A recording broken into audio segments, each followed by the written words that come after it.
그리고 최근에 보면은 외신 인터뷰를 참 많이 하고 내신은 아무래도 이제 거리를 당분간은 두는 것 같은데 우리 이정주 기자가 그 한덕수 대행이 인터뷰한 외신 기사를 심지어 네. 유료로 구입해서 다 읽어봤다고요. 아, 제가 네. 사왔습니다. 사왔어요. 이거 진짜.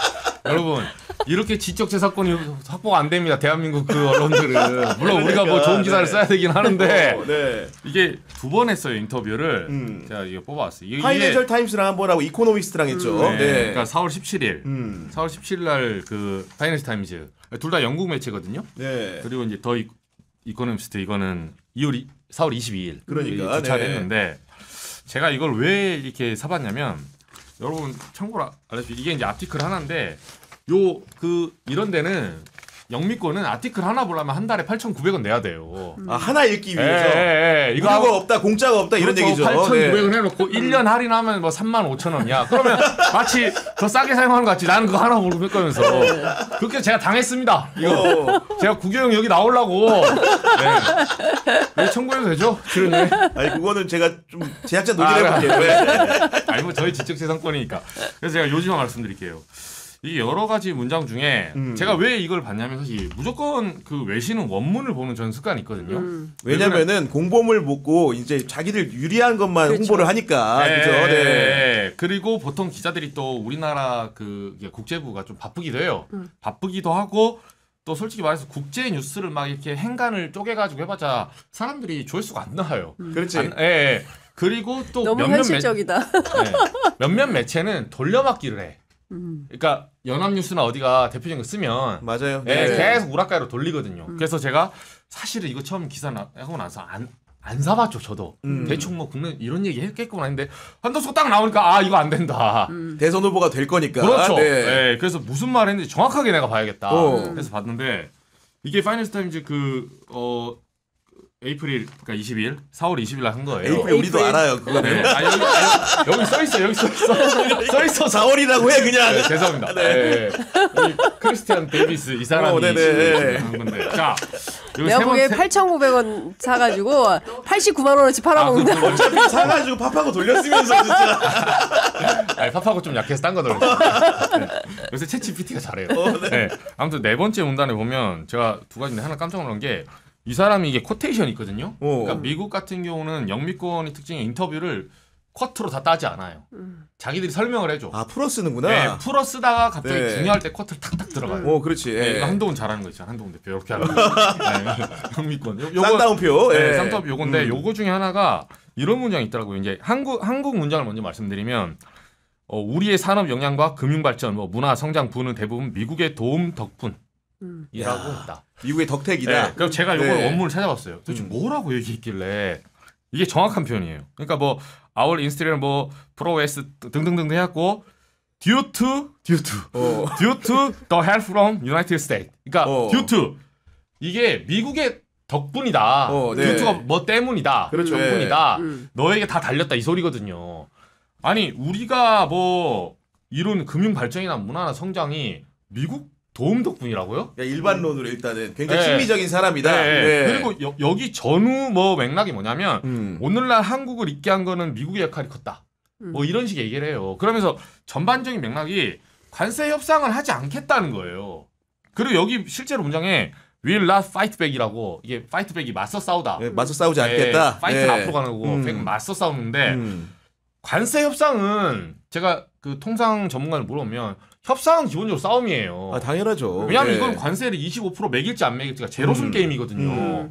그럼 내가 25% 매고 너도 25% 매기면 서로 쌤쌤이기 때문에 예를 들면 한 방씩 준 거기 때문에 이거는 비긴다고 할 수 있어. 근데 싸우지 않겠다? 협상의 본질이 싸우는 건데 관세 협정에서 싸우지 않겠다는 건 내준다는 거거든요. 그러니까 이건 갖다 바친다는 소리가 똑같아요 사실은. 그리고 제가 그래서 이 문장을 전반적으로 그 원문을 보면 네.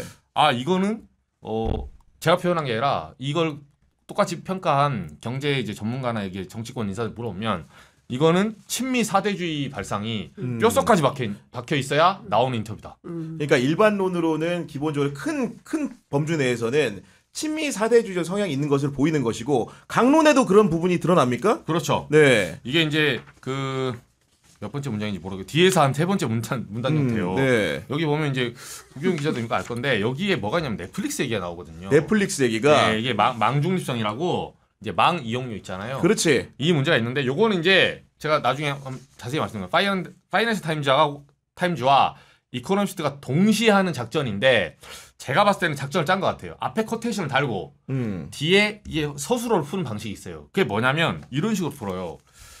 그러니까 예를 들면 한 총리는 한국의 비관세 장벽 문제에 대해서 논의할 의향이 있다고 밝혔다.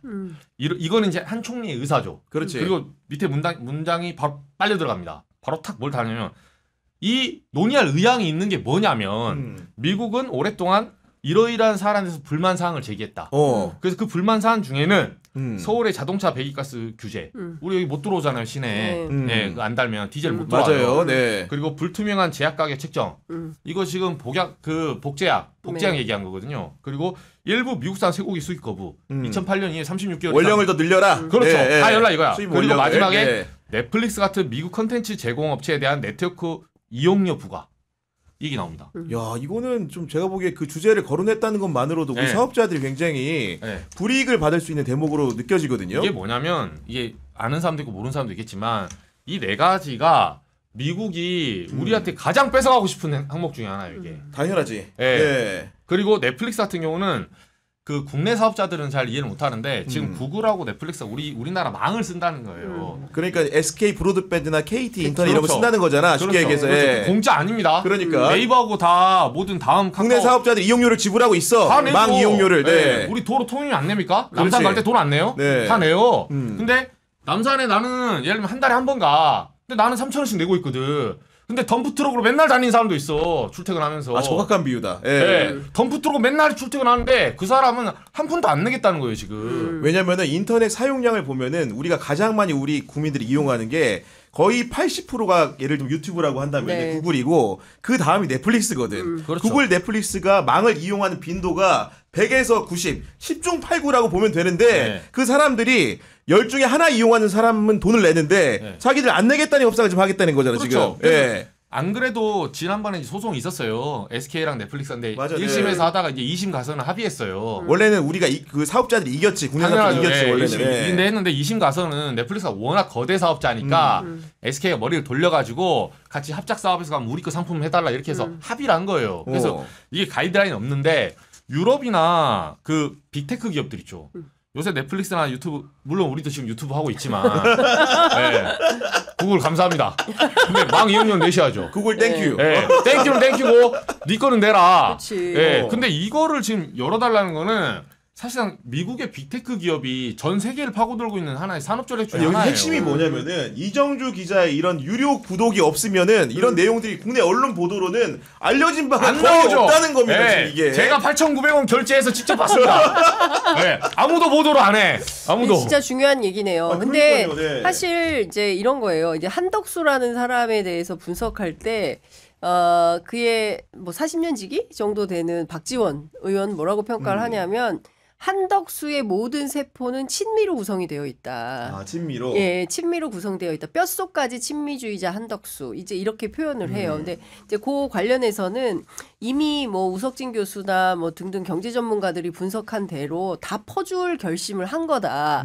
뭐 알래스카 가스관 등등 얘기하지만 그거는 이미 뭐 어쨌든 국민 세금으로 한다면 기업들도 손해 볼 일은 없고 근데 그게 중요한 게 아니라 관세 협상에서 우리가 뭘 진짜 싸울 결심이 아니라 다 퍼줄 결심을 하면 그리고 이걸 가지고 다 잘했다라고 와서 자신의 이제 대선 출마의 명분으로 삼으려고 하면 그 자체로 국민을 진짜 다 호구로 만들려고 하는 거죠. 우롱하는 거죠. 네. 그리고 특히 뭐 그 망사용료도 마찬가지지만 농수산 분야가 제일 열악하다고 했어요. 특히 이제 미국의 그 육류협회에서 초반부터 그렇습니다. 얘기했죠. 전 세계에서 다 30개월령 이상 미국산 소고기 수입하는데 왜 한국만 30개월령 미만으로 하느냐 그거 깨라라고 끊임없이 요구를 하고 있었고 아시는 것처럼 이것은 이명박 정부 때 그때 중학생들이 나와서 촛불 시위해서 막은 거 아니겠습니까? 그래서 우리가 이렇게 건강한 소고기를 먹을 수 있는 거고 미국산 소고기 수입 1위 국가가 대한민국이잖아요. 이제 그런 걸 보면 끊임없이 압박을 받는데 이거 다 풀어주겠다라는 조처를 가서 하고 온 겁니다. 최상목 일행이. 그러니까요. 네. 이거는 그냥 넘길 수가 없는 거죠. 그런데 이런 작태들이 다 고발이 되면 끝내 한덕수는 나온다고 말은 하지만 출마 못한다라는 게 박지원 원장의 등록은 못한다. 후보 등록은. 초기예요. 네. 그러니까 왜 그러냐 하면 수양버들 같은 사람이고 온실 속에 화초 같은 사람이 있다. 딱 관료 한덕수. 네. 자기 돈 1원 한 푼 안 쓰는 사람. 그렇기 때문에 말은 많지만 끝내 용기가 없고 결기가 부족해서 그 사람 출마 못한다 얘기는 합니다. 실제로 이제 장윤선 선배나 이정주 이런 평가를 해줬는데 출입하고 있는 유세슬 기자 같은 경우는 이런 평가에 좀 동의를 하는 편입니까 아닙니까 지금? 비슷한 것 같아요. 비슷하게 평가해요? 네. 그렇게 생각해요. 사실은 뭐 여론에 따라서 그러니까 권한대행이 출마를 한다라는 게 기본적으로 여론의 그렇지. 영향을 크게 받을 수밖에 없는 거잖아요. 음. 그러니까 이분이 지금까지도 막 대놓고 나 나가겠다라고 하지 못하고 있는 것도 사실은 여론이 이 사람을 어떻게 평가할지를 모르기 때문에 소위 간보기를 하고 있는 거고. 그러니까 네. 근데 뭐 상황이 이렇게 됐으니 이제는 그러니까 사실상 뭐 나올 던져진 건데 제가 아까 말한 것처럼 미국을 향해서 너무 퍼주기성 태도, 작태 이런 것들이 문제가 될 것 같고 하나 더 이제 의혹을 받고 있는 부분은 어떤 거냐? 부인 문제가 확실하게 클리어가 되었는가? 실제로 이제 일부 평론가들 같은 경우에는 총리실에서 부인 문제를 대응하는 팀을 별도로 구성했다는 말을 했다가 총리실이 공식적인 보도자료 그건 아니라고 말은 했는데 여간 그런 구설에 오른다는 것 자체가 부인 문제가 뭔가 심상치 않은 부분이 있을 수 있다. 이런 얘기들이 총리실 기자들 사이에서도 조금은 있는 거 아니겠습니까, 유소희 기자? 사모의 그 그림력이 세다라는 거는 정설이기는 하죠. 아, 그 공직 사회에서도 그렇죠. 네. 그거는 뭐 정설이고 음. 보통 이렇게 정치를 하려고 마음을 먹으면은 가족의 의사가 가장 중요하잖아요. 근데 지금 이렇게 되는 것도 기본적으로 그 부인분이 어쨌든 허락을 했기 때문에 지금 여기까지 온 거다라는 이야기가 그러니까 있고. 네. 네, 뭐 무속 이야기는 계속 돌죠. 설마 뭐 5월 1, 2, 3일 중에 하루도 뭐 택일하고 이런 거 아니겠죠? 네. 날짜를 받는 거 날짜를 아니야? 지금 못 밝히는 게 아니, 저는 받을 수 있다고 생각을 해요. 이게 왜냐면 진짜 믿고 싶지 않은데 제가 그 취재 편의점 가서 한번 얘기했거든요. 네. 그 제가 이제 김문수 캠프에 있는 뭐 핵심 관계자 지금 여권 인사인데 그분한테 직 들은 거예요. 근데 그분이 무슨 말하다가 그 윤석열 2022년 5월 대선이죠. 5월 9일 대선 날로부터 그 계엄 2024년 12월 3일 있죠. 날짜 며칠인지 아세요? 딱 세면? 모르겠네요. 1000일. 모르셨죠 이거? 이승환이야? 천일 동안이야? 그러니까 이게 1000, 2000 이런 거 엄청 좋아합니다. 그리고 그게 처음에는 제가 그래서 네이버 들어가서 계산해봤거든요. 근데 12월 3일 5월 9일 하니까 안 맞아. 그러니까 5월 9일 대선인데 12월 3일 하니까 1001일이 나오더라고요. 그러니까 저한테 그러더라고요. 이 기자 표를 까서 확정된 날은 5월 10일이야. 5월 9일 날 대선을 했고 다음 날 진검승부를 했기 때문에 그렇죠. 0.74가 나온 그러니까, 거는 네. 5월 10일 새벽 6시경이에요. 확정된. 그때부터 계산하잖아요. 딱 1000일에 계엄합니다. 그래서 우리가 왜 화요일 날 의원들이 다 서울에 있는 시간에 다음 날 본회의 잡혔는데 계엄 해제 제적과반하면 금방 풀리는데 왜 하필 금요일도 아니고 화요일 날 했을까? 네, 밤 네. 10시에 눈 벌겋게 떠 있는데 왜 하필 그날 했을까? 천일 기도 드렸구나 그러니까. 네, 이 풀리지 않는 의문.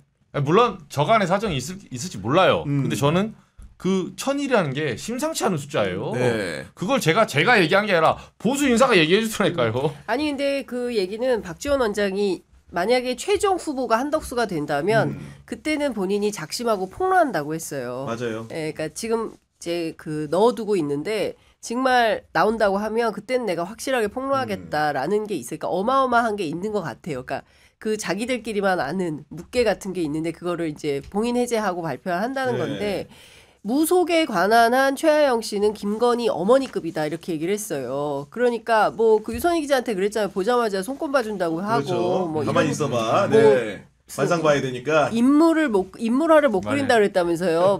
그 상대방의 운명이 보여가지고. 그러니까 그런데 대한민국 국민들이 질렸어요. 김건희 무속 정권에 이미 질렸고 그런데 그보다 어머니급인 분이 오신다면 우리 국민들이 동의를 하겠습니까? 이미 지난 네. 주말 MBC 그리고 그 전에 있었던 NBS 여론조사를 통해서 전체 국민의 66%에서 60% 그러니까 10 가운데 6 이상은 이 사람 출마 부적절하다 안 된다라는 이미 당신 나오지 마라고 요구를 하고 있는 거예요. 그럼에도 불구하고 굳이? 한덕수가 굳이 나오기로 하는 것은 대단히 복합적인 정치적인 이해관계에 따라서 출마하지 아니할 수 없는 단계. 저는 본인한테 양가 감정이 있을 것 같아요. 잘 때는 내가 아유 무슨 출마야 하다가 아침에 일어나 아유 출마해야지.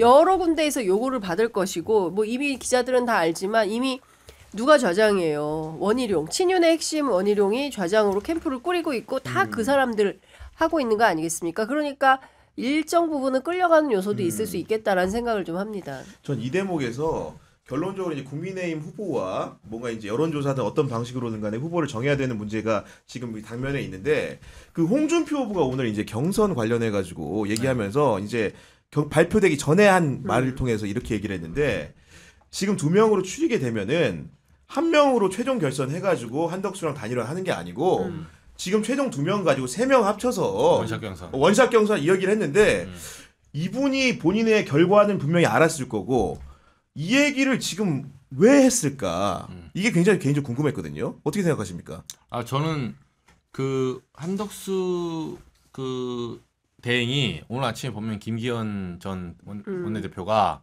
당에 입당을 해요. 이게 얼마나 기괴한 현상이냐면 제가 당헌당규 찾아봤어요. 근데 뭐냐면 일주일 상간에 그 날짜가 떠요.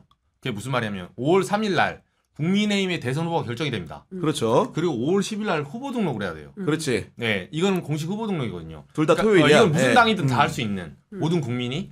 그러면 이게 일주일이 벌어져요. 그러니까 당의 후보를 선출하고 일주일 동안 뭐 예전 같으면 복작복작 뭐 준비하다가 이제 등록을 하는 거거든요. 기타금 내고. 근데 요 사이에 한덕수가 입당을 한다는 거야.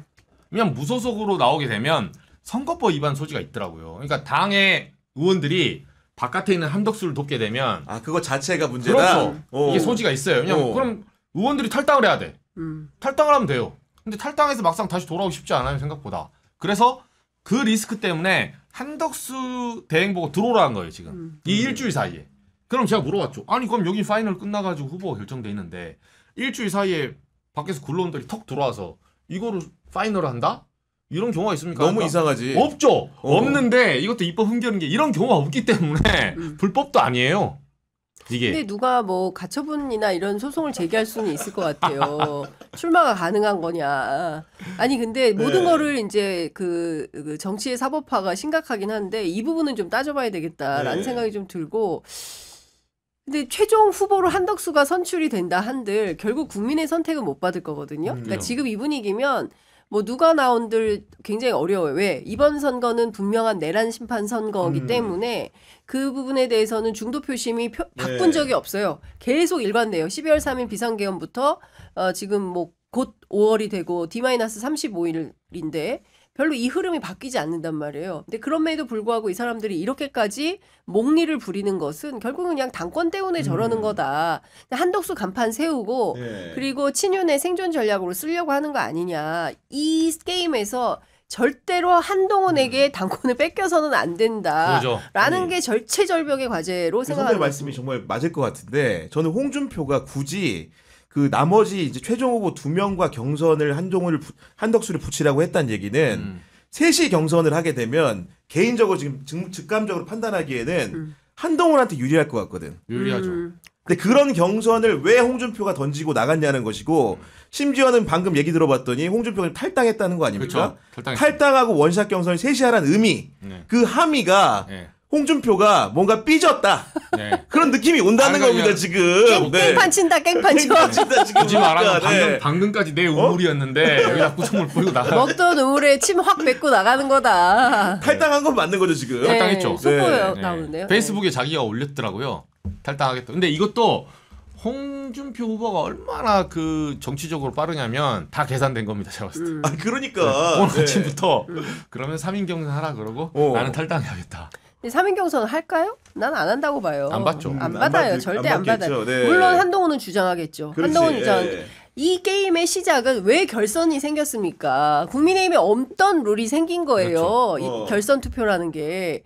그러니까 모든 것은 김문수 코드에 맞춰져 있고, 그러니까 이게 김기현을 만들 때하고 똑같은 상황인 거예요. 그러니까 국민의힘은 이준석을 쫓아내고, 그 다음에 김기현을 세우고, 그 다음에 블라블라 여러 정치인을 거쳐서 오늘의 다시 또 누굽니까 김문수를 대선 후보로 만드는 게임의 이 뒷배는 여전히 윤석열이 있다. 근데 저는 아까도 말씀드렸지만 정말 이해가 안 되는데 이미 끝난 사람인데 이 사람의 영향력 하에서 이렇게 저는 오히려 홍준표 시장이 지혜로운 거라고 생각합니다. 네. 아니, 정치인이라면 이런 결단이 있어야죠. 기계도 있고. 지금 그동안 이렇게 난장판을 만든 거 아닙니까? 당을. 맞아요. 그 대선 후보 경선 토론에서 얘기했어요. 한동훈 후보한테 책임을 물으면서 대통령을 잘못 모셔가지고 나라를 이 꼴을 만들어 놓고 당을 이 상황을 만들었으면 자숙해야지 당신 왜 나왔니? 이런 얘기를 했단 말이에요. 그러니까 나가는 마당에 제가 보기에 홍준표 시장은 할 수 있는 건 다 해보고 그렇죠. 재뿌리고 지금 더 이상 윤석열 휘하에서 니네 놀아나지 마. 그렇죠. 그러니까 당을 그런 것 바꿔 같아. 이 얘기를 하는 거죠. 네. 안녕하세요. 장윤선 기자입니다. 경향TV 멤버십 오픈을 축하드립니다. 안녕하세요. 신인규입니다. 곽수산입니다. 자, 경향TV 멤버십 오픈을 축하합니다. 구교영 기자는요 못생겼어요.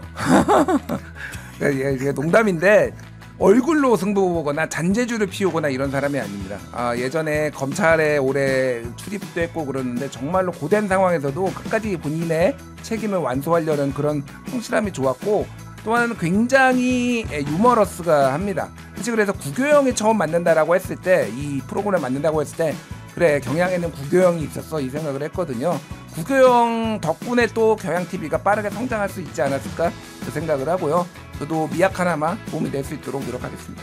정치 비상구의 최고의 매력은 구교영입니다. 구교영 기자가 있음으로 인해 가지고 동네 동생처럼 편안하게 제 마음에 스며들어 가지고 제 가슴 속에 있는 모든 것을 털어내게끔 만드는 그런 탁월한 재주가 있어요. 구교영의 따뜻함, 그리고 따뜻함 속에 묻어있는 날카로움, 이게 정치 비상구의 최고의 매력이 아닌가 그런 생각이 듭니다. 일단 첫 번째 너무너무 성실하고요. 두 번째 정말 취재를 열심히 하는 기자이고, 그리고 세 번째는 이 뉴스를 발굴하는 힘과 그 다음에 매치하는 힘과 그리고 이것을 이슈 파이팅하는 힘까지 진짜 엄청난 파워가 있는 기자다라는 생각을 합니다. 조금 더 일찍 만났더라면 같이 일하고 싶은 그런 기자다라는 생각이 들 정도로 정말 볼수록 매력 덩어리고요. 사실 경향신문의 보물 아닌가 저는 개인적으로 그런 생각도 합니다. 안녕하세요. 최경련입니다. 경향TV 멤버십 오픈을 축하드립니다. 안녕하세요. 기수자입니다. 경향TV 멤버십 오픈을 축하합니다. 네, 아무래도 구교영 기자의 유쾌함 그리고 방송을 역시 또 기자 출신이라서 깊이 있는 질문이 많이 쑥쑥 들어오고 거기에 또 빨려드는 재미가 있는 것 같습니다. 네, 여러분 반갑습니다. 방송인 허잼입니다. 우리 경향TV 드디어 멤버십 오픈이 됐습니다. 많은 분들 지금 가입하고 있다고 알고 있는데 저도 오늘 바로 가입을 하도록 하겠습니다. 근데 저희 사실 수요일 방송 말고도 월화수목금 약간 골라먹는 재미가 있지 않나. 다양한 평론가분들이 사실 이 치우쳐져 있는 느낌보다는 다양한 또 이야기를 해주시니까 골라보는 재미 경향TV로 놀러 오시죠. 네, 안녕하세요. 박상태입니다. 경향TV 멤버십 오픈을 축하드립니다. 안녕하세요. 정필수입니다. 경향TV 멤버십 오픈을 축하드립니다. 경향TV 구규영의 정치비상구의 장점은 상당히 가벼운 듯 보여서 부담이 없지만 그 내용은 정말 꽉 차고 무겁다. 그래서 듣다 보면 내가 이렇게 내 양식이 살쪄지는 게 느껴진다. 다른 것보다는 제 입장에서는 좀 느끼는 거는 제가 다른 방송에 나가면 약간 좀 이 방송 진행할 때 순서가 좀 타이트해요. 순서가 좀 타이트해서 내가 좀 말을 많이 하고 싶다 싶어도 이렇게 진행 순서 때문에 딱 좀 잘리고 이런 아쉬움이 있을 때가 있는데 여기서는 제가 무슨 말을 해도 가만둡니다. 마음대로 떠들 수 있어서 그게 너무 좋은 것 같아요. 근데 저는 우리 경향TV가 지금까지도 너무 어려운 국면에서 정말 그 바른 언론의 목소리를 내려고 노력을 했기 때문에 앞으로는 더 많은 분들의 목소리를 더 잘 듣고 또 더 올바른 시각에서 뉴스를 해석해주는 그 역할, 정말 빛 같은 역할 그렇죠. 전 많이 해줄 거라고 믿습니다. 경향TV 10년, 100년, 1000년, 만년 진짜 한국 사회에 없어서는 안 되는 아주 중요한 그런 진실을 보도하는 훌륭한 매체로서 지금까지도 잘 해오셨지만 앞으로도 승승장구하기를 부탁드리고 경향TV가요. 날카로움 속에서도 인간에 대한 사랑, 우리 정치가 실제로 국민들을 위해서 존재한다는 근본을 잃지 않는 그런 방송으로 거듭나기를 바라겠습니다. 지금처럼 어떤 시사 정치뿐만 아니라 다른 분야에서도 굉장히 유익하고 여러분들에게 감동을 드리는 그런 방송이 됐으면 좋겠다라는 바람을 가지고 있습니다. 저는 사실 말씀을 드려서 여기 와서도 경향신문조차도 비판할 수 있는 그런 열린 채널이 되기를 간절히 바랍니다. 많이 많이 구독해 주시고 사랑해 주시고 멤버십도 가입해 주십시오. 경향TV가 경향신문에 이어서 생각을 해보면 1960년대에 경향신문에 이제 황금기가 있었거든요. 제2의 황금기를 경향TV가 새롭게 한번 만들어 가 보시기 바랍니다. 고맙습니다. 안녕하십니까, 경향신문 구교영 기자입니다. 여러분의 성원에 힘입어 경향TV가 드디어 멤버십을 런칭했습니다. 멤버십 회원에게는 회원 전용 이모티콘부터 회원 설문조사, 전용 게시물, 선공개 영상, 그리고 회원 전용 콘텐츠까지 차츰차츰 늘려나갈 예정이니까요. 여러분들의 많은 관심 부탁드립니다. 경향TV는 여러분과 함께 성장하는 채널입니다. 구독과 좋아요 다시 한번 꼭 부탁드리고요. 멤버십 회원에 가입해주시면 저희 채널 성장에 더 큰 도움이 되니까요. 여러분들의 많은 성원과 관심 다시 한번 재차 3차 부탁드립니다. 앞으로도 균형 잡힌 시각으로 정치권 이슈를 분석해드리겠습니다. 꼭 응원해주시기 바랍니다. 감사합니다. 오늘 토요일 특별판에서는 놀랍더라고요. 제가 기자 생활을 처음 했을 때 지난주에 탄핵을 부른 결정적 증인들 영상이 구교영의 정치비상구 시작합니다.